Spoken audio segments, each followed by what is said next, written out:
Tom, you've been for very many years been at the forefront working with journalists in diaspora for so many years when I've known you.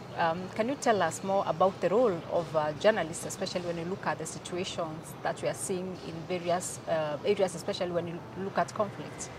No, thanks very much. Yeah, I mean, it's personally, but I think it could apply to many people, the role of diaspora journalism or journalism in exile is really crucial, particularly in this region where we're seeing so many conflicts, whether it's in Somalia or in my case in Sudan, but even previously in South Sudan, neighboring South Sudan.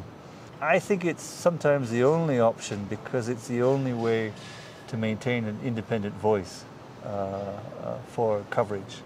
So we try and do a kind of a hybrid model where some of our reporters are in country and some are operating outside.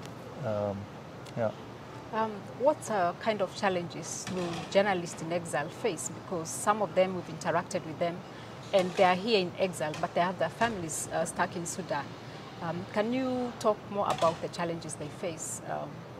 Yeah, I mean, in the Sudan context, we're learning new challenges by the day.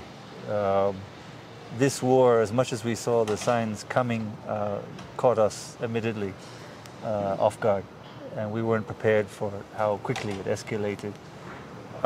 So right now, you know, some are dealing with trauma, some are dealing with, you know, sort of experiences of displacement that they've never experienced before, because it's actually targeted the capital in Khartoum.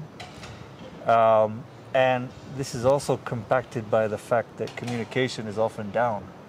So like you were just saying, you know, your loved ones could be stuck in Khartoum and you don't know how they're doing, what their condition is. So yeah, I mean, our team and many other teams are facing kind of high stress levels at the moment. And we're seeing a lot of media houses actually closing down, which is sad because they're needed more than ever now.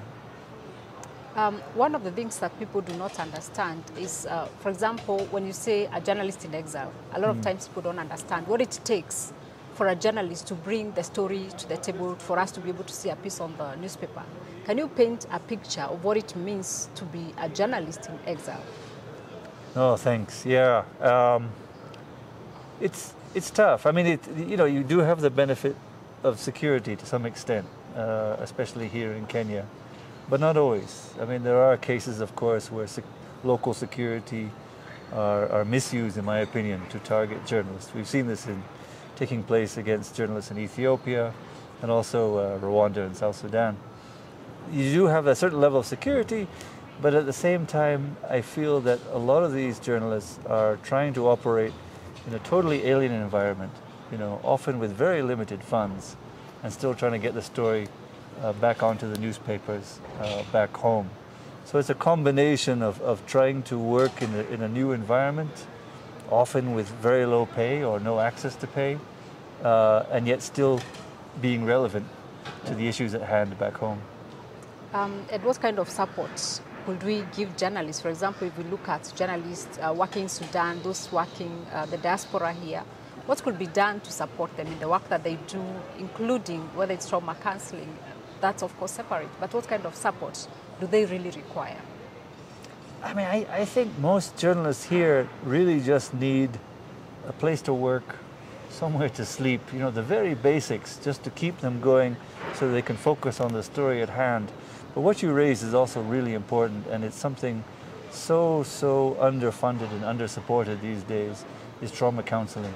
And the one positive silver lining I can think of is that people, not just from Western communities, but also African communities, are recognizing the need and the value. You know, there was one thing that really impressed me, was that some of the journalists that I'm meeting coming from Sudan and other areas to Kenya, the first thing that they say is, you know, we need counseling. And this, to me, is different from what I'd experienced maybe 5 or 10 years ago. So I think once we identify the need, maybe now we can sort of put our heads together to see how to support them in that, but also in just sort of basic livelihood support. again, there are some organizations that are definitely looking into this, but they'll be the first ones to admit it's rather piecemeal and not enough.